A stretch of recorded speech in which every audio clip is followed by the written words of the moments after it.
Now let me ask you, where are you going to look? Near the face. Right, at my face. Actually, research by linguists shows that deaf people really focus here, in this area by the chin, so that they can see facial grammar, body language, any mouth movements, and fingerspelling simultaneously. That doesn't mean that you're going to stare at this part of my throat. I don't want you to look at the hands, though. I want you to see the whole or gestalt of me and the fingerspelling. It's just like driving a car. When you're following a car that's missing a taillight, you don't stare at the taillight. You're watching the road and looking at the whole area in front of you, but you still notice that the taillight is out. You see that while simultaneously looking at the whole picture in front of you. The same thing happens when reading fingerspelling. You're not looking at the hand or at the throat. Now, here's the sentence we're going to use because it contains all 26 letters of the alphabet. It's used by typists to practice typing.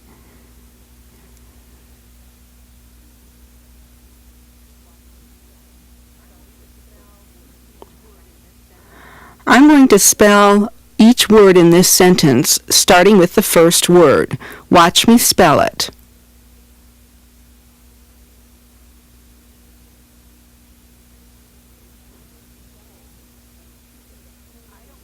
Look at the shape.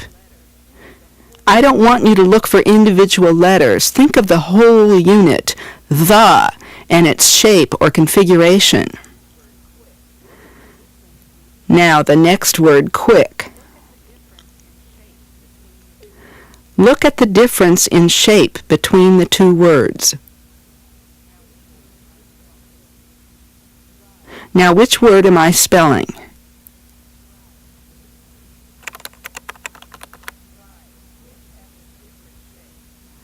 Right, quick has a different shape. Here's the next word.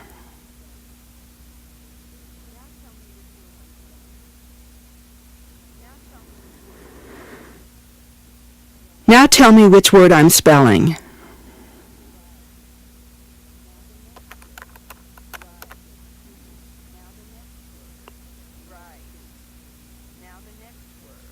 Right. Now the next word.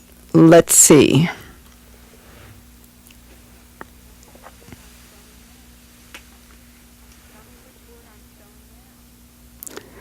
Tell me which word I'm spelling now. I'll pick one from there.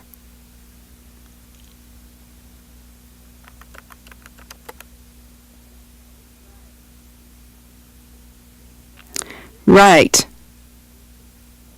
Now try this one.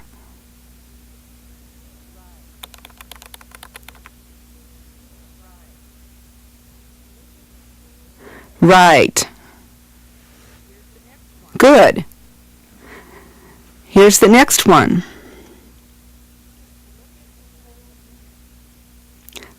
Look at the whole unit. Now tell me which word I'm spelling.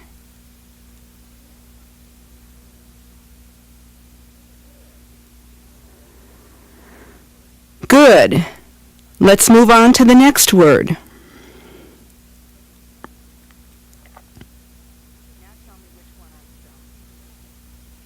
Now tell me which one I'm spelling.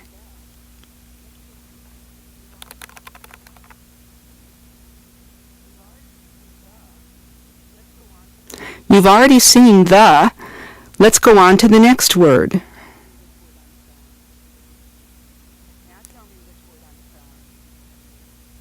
Now tell me which word I'm spelling.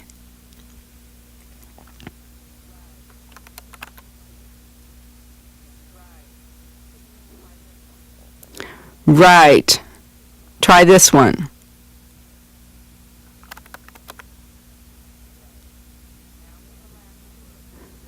Right.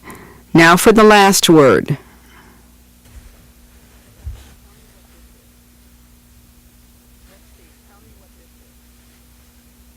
Let's see. Tell me what this is. Right.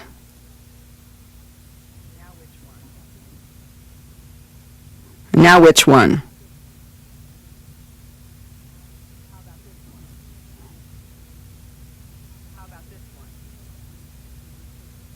How about this one?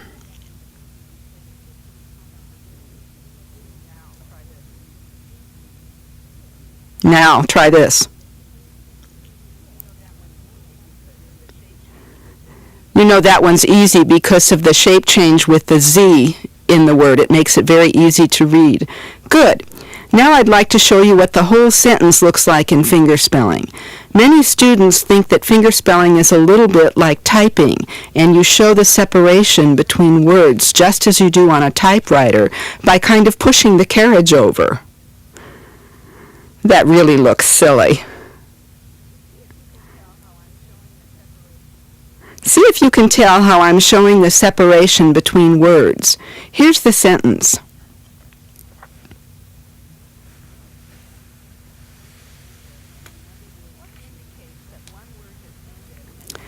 What indicates that one word has ended and another word has begun? You stop or pause between words. Yes, there is a little pause. Now, does that mean we stop and kind of wait between each word? Or do we go back to a neutral position between each word like this? Watch what I'm doing. The last letter stays there. It's held. Not a lot longer, just very briefly. You have to concentrate to see that, and sometimes it's easy to miss. But there is a slight pause as you hold the last letter of each word.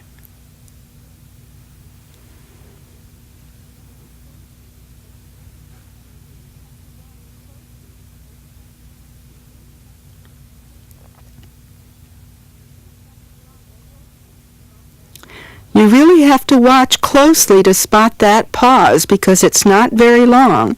It's very brief, probably a fraction of a second, and it's easy to miss sometimes. It does require practice. Now I'd like to offer some guidelines to help you achieve clarity in fingerspelling. To start with, where should we hold our hands? In what direction does the palm face, in or out? Is it all right to fingerspell this way? The palm faces the person you're talking to. Right. In conversation with someone, your palm generally faces that person. I want to expand on this idea that I'm going to show you.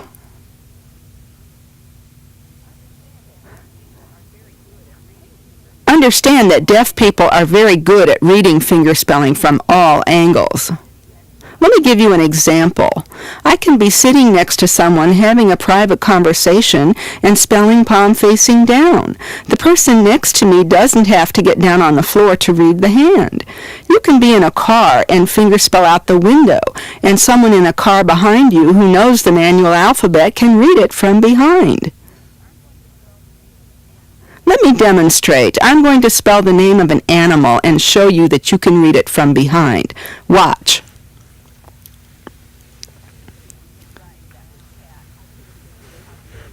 Right, that was cat. Really, how silly of me for turning around. I could have just faced you and just turned my hand around. You can learn to read fingerspelling from different angles and different distances. It just takes practice.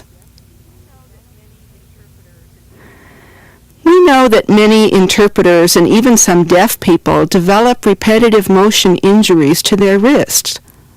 Disabilities include overuse syndrome, tendinitis, and carpal tunnel syndrome.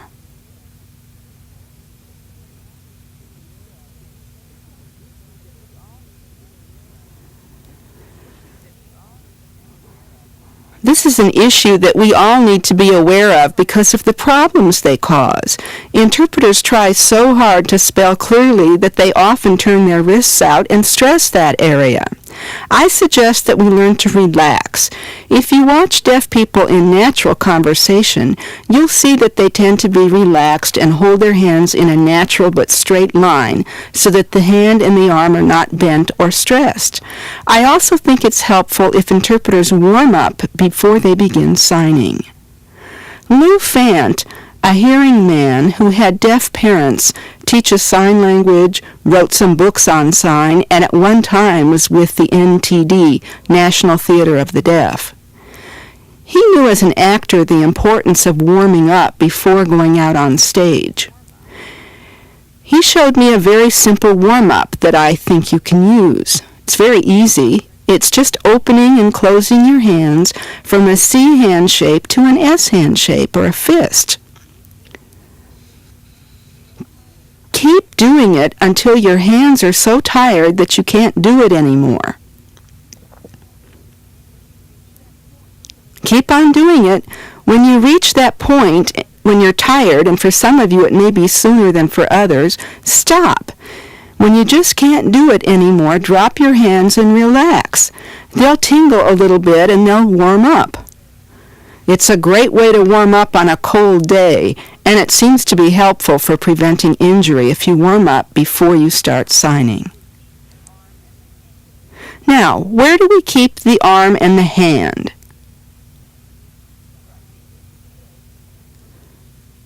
Right, they need to stay in this location. Fingerspelling involves the hand only. It doesn't involve the rest of the arm. For example, with the letter Q, some beginners tend to throw the elbow out. You need to relax and keep your arm still. If you have that problem, keeping your arm in position, put something under your elbow and hold it against your body. Just be careful that you don't walk around fingerspelling in an awkward position. Relax.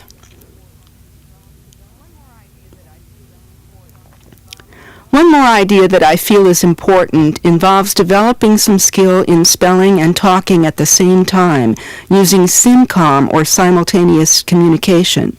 Interpreters or transliterators use English or English-like signing, what we call PSE, Pigeon Sign English or Contact Variety English. When we SYNCOM or use more English-like signing, we need to use mouth movements to follow the English words. Is it appropriate to S-A-Y-E-A-C-H-L-E-T-T-E-R while Y-O-U-S-P-E-L-L? It's not necessary to say each letter. Deaf people read whole words.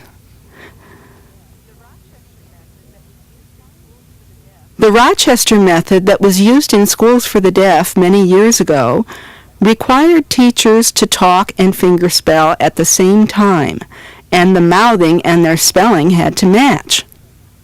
Some people are not able to do that easily. They fingerspell ahead of their mouth or behind their mouth. Let me give you an example. California. Phew. Other people might fingerspell it first and then say California afterwards. You have to match the speech with the spelling, and the only way to do it is by slowing down your speech. Now, that doesn't mean that you always have to mouth words while you're fingerspelling, but when you are using more English-like signing, you can move your mouth to match the fingerspelled word. Actually, deaf people do use some natural mouth movements when they fingerspell sometimes. Let me show you some examples.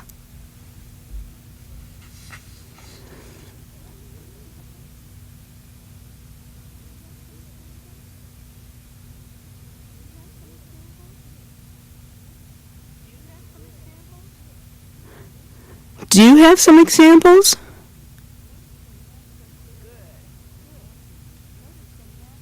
Good. Good. Notice the natural facial expressions and mouth movements used with fingerspelling at the same time.